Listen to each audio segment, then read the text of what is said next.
बल्ला चलेगा या शेर धाड़ेगा या तीर करेगा शिकार। आज़ाद कश्मीर में आम इंतखाबात कल होंगे। इंतखाबी सामान की तरसील जारी। रियासत आज़ाद जम्मू कश्मीर के 33 और मुहाजिरीन के 12 हलकों पर पोलिंग होगी।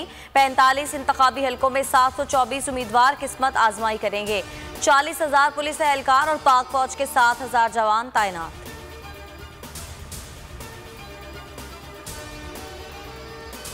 कश्मीर पर रेफरेंडम से मुतालिक इमरान खान का बयान कश्मीर कॉज से गद्दारी है। शहबाज शरीफ का मौक़िफ़, कहा इमरान नियाज़ी आज़ाद कश्मीर में रेफरेंडम की बात करके पाकिस्तान के तारीखी और आइनी मौक़िफ़ से इनहराफ कर रहे हैं। तनाज़ा जम्मू कश्मीर पर पाकिस्तान और सलामती काउंसिल की करारदादों से हटकर किसी मौक़िफ़ को पूरी कौम मुस्तरद करती है। कश्मीरियों की मर्जी और मुशावरत के बगैर कोई भी हल उन पर ठोंसना भारत की मदद के मुतरादिफ है। इमरान नियाज़ी के बयान से ख़दशात दुरुस्त साबित हो गए। कश्मीरियों ने वक्त से पहले इमरान खान के हक में फैसला सुना दिया। हम भारी अक्सरियत से जीतेंगे। बुरी कारकर्दगी के बायस नून लीग को अपनी शिकस्त नजर आ रही है। वज़ीर आज़म आज़ाद कश्मीर का फोकल पर्सन फायरिंग के वाक़े में शामिल था। मुराद सईद का बयान।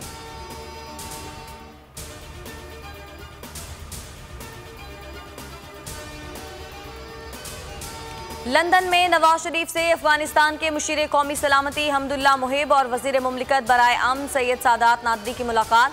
अफगान सदर का पैगाम पहुंचाया। नवाज शरीफ ने अफगानिस्तान में पायदार हम के लिए तजावीज़ दी। मुलाकात में साक डार भी शरीक थे। फवाद चौधरी कहते हैं नवाज शरीफ को पाकिस्तान से बाहर भेजना इसीलिए खतरनाक था कि ऐसे लोग बैनुल अक़वामी साजिशों में मददगार बन जाते हैं। वज़ीर इत्तलात फवाद चौधरी का ट्वीट, कहा नवाज शरीफ की रॉ के सबसे बड़े हलीफ अमरुल्लाह सोले से मुलाकात ऐसी ही कार्रवाई की मिसाल है। हर पाकिस्तान दुश्मन नवाज शरीफ का करीबी दोस्त है।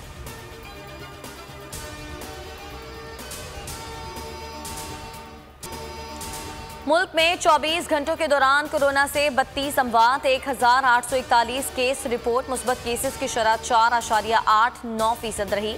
असद उमर कहते हैं खित्ते में कोरोना से अमवात की सबसे ज्यादा शरह ईरान में है। भारत में 10 लाख अफराद में 301 और पाकिस्तान में सिर्फ 102 अमवात हुई। ये सब बरवक्त फैसलों, सख्त मेहनत, अवाम के ताउन और अल्लाह की रहमत की बदौलत हुआ। ताहम खतरा अभी टला नहीं। ज़वाबित की पासदारी करें, वैक्सीन लगवाएं। वैक्सीन ना लगवाने वालों की सिम बंद करने के लिए NCOC को सिंध हुकूमत का खत।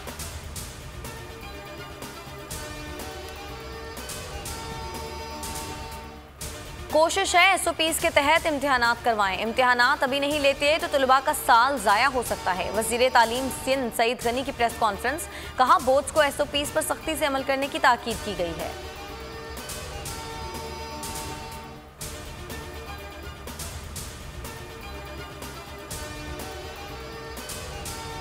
हरनौई में कान में मट्टी का तौदा गिर गया। 4 कारकुन जाँ बहक हो गए। साथियों ने लाशें निकाल ली। 2 मरहूमीन का ताल्लुक स्वात और 2 का अफगानिस्तान से था।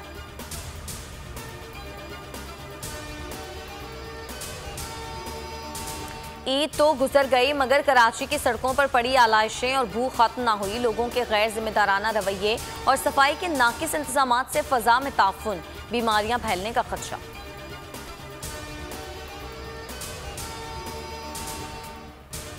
और टोक्यो ओलंपिक्स शूटिंग मुकाबले में पाकिस्तान के गुलफाम मेडल राउंड तक ना पहुंच सके। नवी पोजीशन हासिल की। फाइनल राउंड के लिए 8 शूटर्स को क्वालिफाई करना था।